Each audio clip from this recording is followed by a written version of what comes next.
ابو جال نے جب اعلان کیا نا جو حضور کو شہید کرے گا تو اسے 100 سرخ اونٹ دیے جائیں گے. حضرت فضالہ بن عمیر ایک صحابی ہیں، کہتے ہیں میں عورتوں کا معاذ اللہ بڑا رسیہ تھا، تو کہتے ہیں میں خنجر بغل میں دبا کے نا تو طواف کعبہ کرنے چلا گیا. کہتے ہیں وہاں جب میں پہنچا تو میں نے دیکھا حضور بھی طواف کر رہے ہیں، تو نبی کریم نے مجھے دیکھتے ہی حضور میرے قریب آئے اور مجھے نہیں بتانا پڑا. حضور فرمانے لگے تیرا نام فضالہ ہے؟ میں نے کہا ہاں. تو محبوب فرمانے لگے کیا باتیں کر رہے ہو اپنے آپ سے؟ کہتے میں دل میں سوچ رہا تھا کہ طواف کرتے میرے قریب سے گزریں گے تو خنجر مار دوں گا. کیا باتیں کر رہے تھے؟ فضالہ کہتے ہیں میں تو جب آیا تھا تو ایک بی بی سے مل کے آیا تھا، میں نے کہا تھا کہ میں آج بڑی رقم لے کے آؤں گا اور معاذ اللہ تیرے پاس رات گزاروں گا.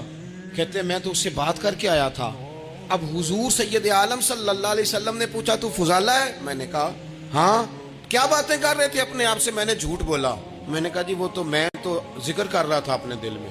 کہتے ہیں حضور مسکرائے اور مسکرا کے فرمانے لگے چل چھوڑ، جس کام آیا تھا وہ کرتا کیوں نہیں؟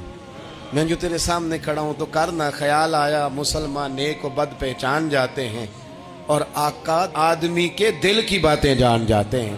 کرنا وہ کام. تو فضالہ کہتے ہیں کہ میں کانپ گیا، میرے ہاتھ سے وہ خنجر گر گیا. حضور نے میرے سینے پہ ہاتھ پھیرا، اس طرح پھیرا کہ زندگی میں اتنا سکون کبھی نہیں ملا. میں قرار محسوس کرنے لگا. کہتے ہیں حضور فرمانے لگے کیا وہ وقت نہیں آیا کہ تو کلمہ پڑھ جائے؟ کہتے ہیں میں نے فوراً کہا حضور آ گیا ہے وقت، پڑھائیں مجھے کلمہ. کہتے ہیں نبی پاک نے کلمہ پڑھا دیا، میں مسلمان ہوا. میں واپس لوٹا تو وہی عورت بن سنور کر تیار ہو کر گلی میں کھڑی تھی. عادتیں بدل جاتی ہیں. شرط یہ ہے کہ ہم تھوڑی سی کوشش کریں. شرط یہ ہے کہ ہم اپنے آپ کو اللہ رسول کی بارگاہ میں پیش کریں.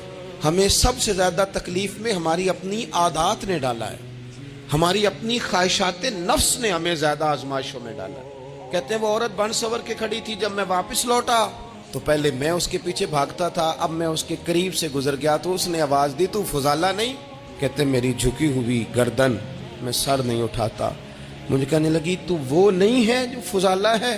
میں نے کہا ہوں میں فضالہ، پر وہ والا نہیں جو تجھے ملا کرتا تھا. کہا تو اب کون ہے؟ کہنے لگے میرا ٹائٹل بدل گیا ہے، میرا تعارف بدل گیا ہے، اب میں رسول کائنات کا غلام ہو گیا ہوں. ہم لوگ مجھے مسلمان کہتے ہیں، اب میری نگاہوں میں جچتا نہیں